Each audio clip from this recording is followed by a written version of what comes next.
Hey, I couldn't think of an intro, so on to the review. You fucking lazy Why don't you bum. shut the fuck up and come out here and say that yourself, you little cocksucker? Why don't you come down here and say that, you little shit? Oh, you're dead.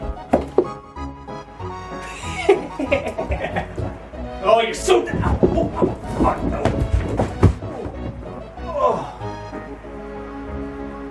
Oh, son of a bitch. Oh.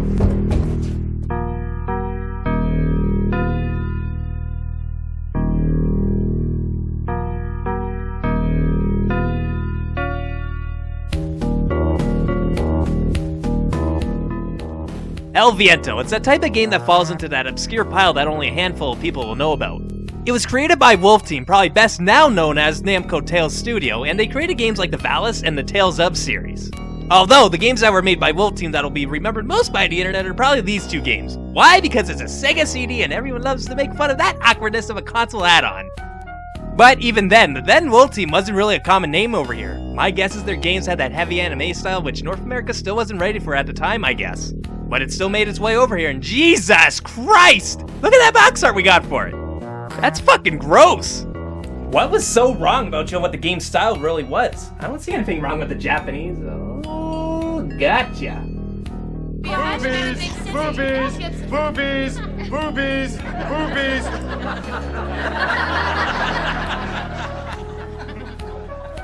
Hi, Pumpkin. Interestingly, El Viento is in fact a sequel to another game called Ernest Evans. It was a game stylized around the design of Castlevania.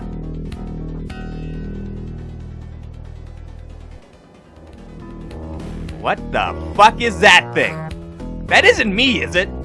Oh my god, it is too! Oh boy! Okay, I respect that they wanted to be ambitious and try and animate sprites in a way that I guess was meant to revolutionize video game sprite animation. But was there seriously no one on the development team that could just say no? I could do it right now! No! Bad Wolf! You shitting my Genesis? Get over here, you gotta rub your nose in it now. You see this? Bad. But like I was saying, it's a straight up Castlevania clone. Ernest even has a whip for Christ's sakes. Now I was considering talking about this game, but I never played this game as a kid, and quite honestly, I didn't even know about it until now. And by the looks of it, I pretty much covered what needed to be said about Ernest. When a long play video of this game is under 30 minutes, I doubt there's much I can really work with anyway.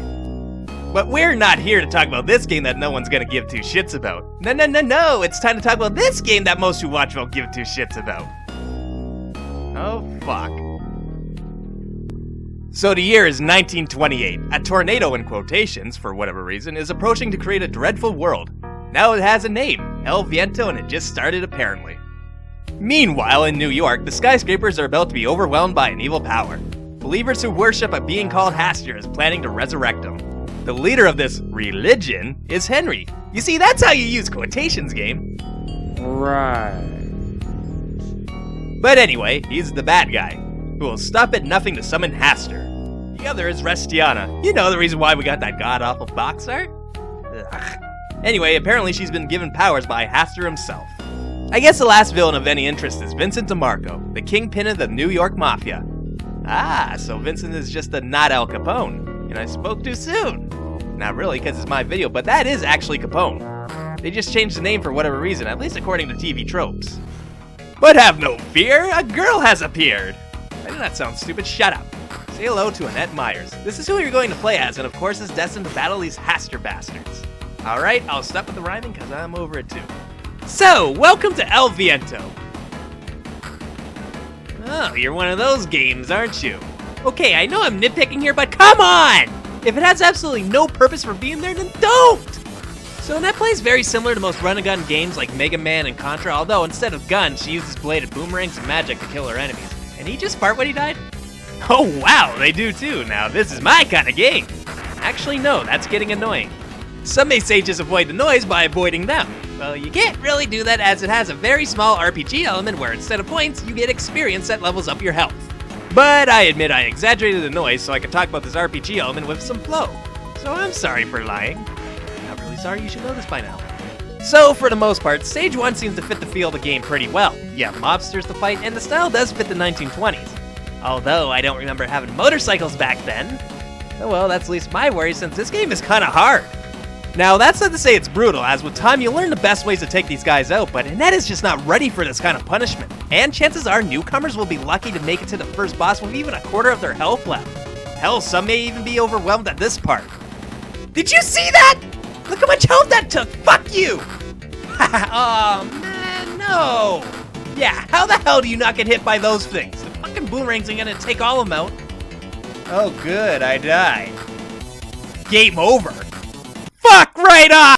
Now, that reaction would be understandable in most cases, but the RPG element I was talking about does balance things out a bit. Now, while you don't have lives, you do have continues, which is essentially the same thing. This also means that if you die, you still keep any experience and magic you may have gained beforehand. So what might have been just too much for you this time might be a bit more manageable the second time around. The only thing I don't like is that there's no way to earn more continues, as even with 3, it's still pretty steep in my opinion. So I died and battled my way through to reach the boss once again. Now go to hell, cause I'm stronger now. Yeah, I beat damn you! Should've known that wasn't it. Wait a minute. Yeah, I should be dead. Or in this game's case, taking damage. They seriously didn't catch this? Oh well, fuck it, more for me to entertain you guys with, and rightfully so, cause that boss was bullcrap. So after finishing off the first boss, we get a cutscene showing Vincent's... Oops, here we go. Fuck you, you're not gonna show who he really is.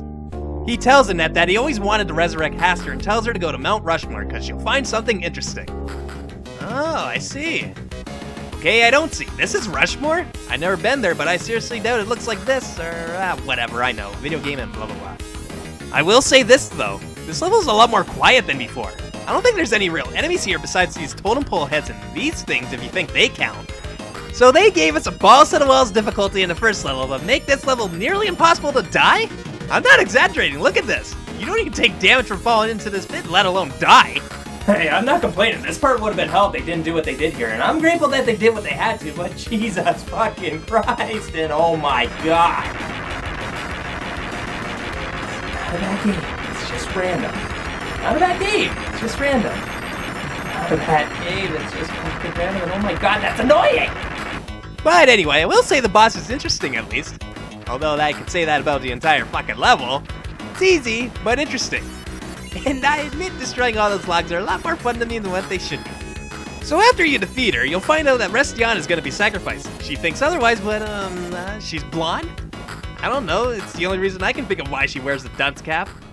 Now we end up in a bar and the difficulty seems to be back. God, stupid alliteration. Seems to be back up a bit. But it seems balanced this time since you have more health. For the first part, all I can really say is a shit ton of experience points. And little exploding pirates. I thought you should know that. I don't know why, random. Fits the theme of the game. The next part of the level is in the sewers, and I fucking hate it. Mainly because all the enemies don't give you experience points and you take a lot of cheap hits. Like these rats. Fuck off! Lastly, we make our way into the cavern to fight cavemen, bug, and dragon worms. Kill the dragons and bubbles! Okay, come on now. Seriously, how the fuck can you ruin bubbles? Anyway, after we get past that delay, we face religion's greatest adversary. Science. I don't understand this, I don't want to understand this, doesn't make sense, but this is just so cool! To defeat it, you have to attack its membrane to carve out an opening to hit the cells within it. And I'll never understand why, but this boss always stood out for me when I was a kid. Always just thought it was so cool looking. It was probably that fluid membrane movement taking over. You want me to do what? Kill? You? No? Oh, you mean the people watching. Okay. I don't know where to go with this, so on to something stupid.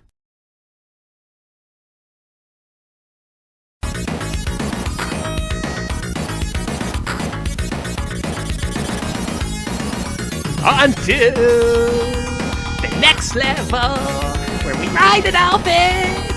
Cause the water acts like lava.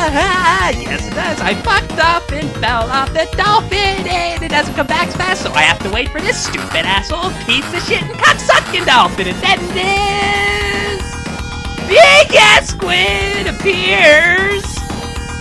It looks like it was blown up in Photoshop, and then I don't know about you guys, but I think that just made me poop my pants. That just made me poop my pants. The second half of this level is probably my favorite within the entire game. The ship is structured kind of like Stage 2, where the level itself is your main obstacle, as I think the only enemy is these eye-walking fuckers. What I really like about this level is that it puts everything you should know at this point to the test, and it's as simple as that. Get good, or get spikes. Oh, never mind, how the hell am I supposed to do this without screwing up? That's actually kind of cool. But wait a minute. Boobies, boobies, boobies.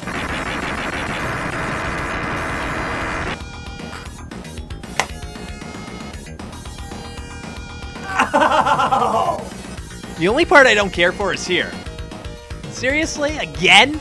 And it's a love-hate thing, too. You love it because it's free experience points, but you hate it because it takes for fucking ever, and it doesn't matter if you're using the bubbles or the new magic attack. It sucks! Now we're on to the boss, and what the fuck is that thing? That is... No! I don't even want to say what I think it is! What's the best way to put this? It's one of those things that you make babies with. Didn't clue in? Good, let your ignorance shield you from this one. What the fuck?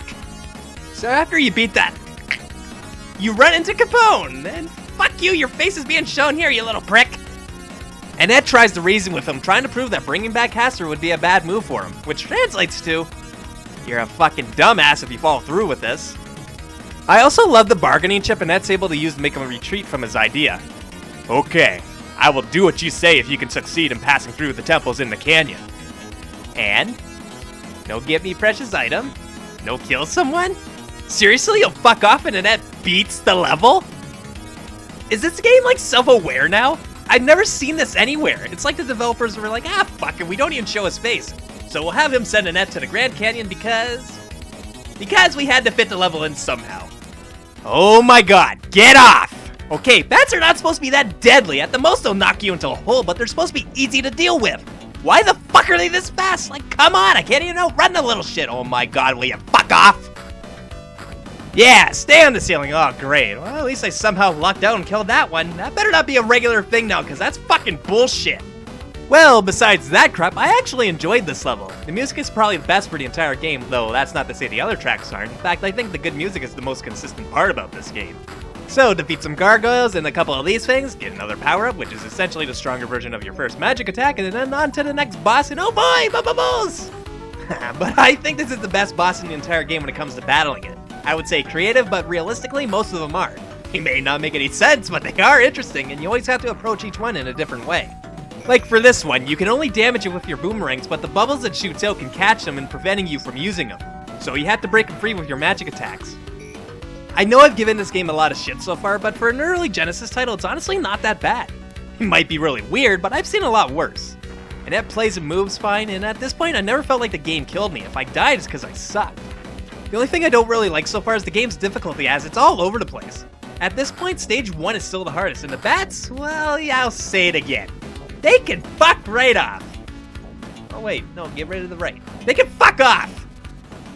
Anyway, after you beat this boss, Ernie cameo all around. Glad to see you're not so fucked up anymore. Apparently Capone, okay, Vincent, sent him to meet up with Annette to tell her to go to Detroit to meet some doucher named Siegfried. As much as I don't care for this level, I always thought it was pretty cool to be playing in Detroit. For one, Detroit in video games just doesn't happen. And two, maybe I'm biased since I live border city to it, but it's kinda cool to see that it takes place in one of the big three's assembly lines. Well, I have to imply it does. Gotta at least pretend I know my shit. But the level is so short, I beat it under 6.5 minutes, and that's counting that I died once. Most of the damage you'll take is from garbage, which can fuck off, and the boss is literally 3-card Monty. You can't hurt it at all, and the only way to beat it is to pick the right spot enough times. The next level is even shorter. You battle on an airship, and after that you destroy its power generator. That's it! I'm not skimping you either. I beat the level in less than a minute 30. While you've been doing these quick-ass levels, Henry has been preparing and manipulating Rustiana to get ready for the ritual atop the Empire State Building, and now we must face the final bout. Oh no. No, God, no! What the hell? Why do they do that? There's just so many bats and they respawn and they glitch through the walls. Why? Seriously? More bats? They might be a different color, but they're the same persistent little pricks that never fuck off. And bonus, they're relentless like the Energizer Rabbit. They keep going and going and glitching and going, and look at my health bar. That's like max and I lost about all of it to the bats. This is honestly one of the biggest sins I've ever seen in a video game. Who thought this would be acceptable? I know the final level should be the toughest, but not like this! Whoever was responsible for this, I hope you're happy with yourself because you just made this decent game shit my Genesis 2. Thanks a lot! I just hope the final boss makes up for this. Wow, that actually looks kinda cool. With the ritual complete, Restiana has been sacrificed to resurrect Haster, and the final battle for humanity begins. Oh goody, the final boss could be considered the easiest! Well, I guess when you wipe your ass from the amount of shit this level produced, you're bound to get a hemorrhoid. For what it's worth, it wasn't that bad. I mean, you could have done a lot worse for a video game in 1991. The fact that it even has a story is actually pretty impressive. But I have one big question. What happened to El Viento? You know? The thing this game was named after? And it's not like it's a translation issue. It has the same title in Japan, yet after the intro, El Viento was never heard from again. You know, when it comes to story, I can overlook a lot of stuff. But Wolf Team, you're really pushing it when you expect me to overlook the title of the game.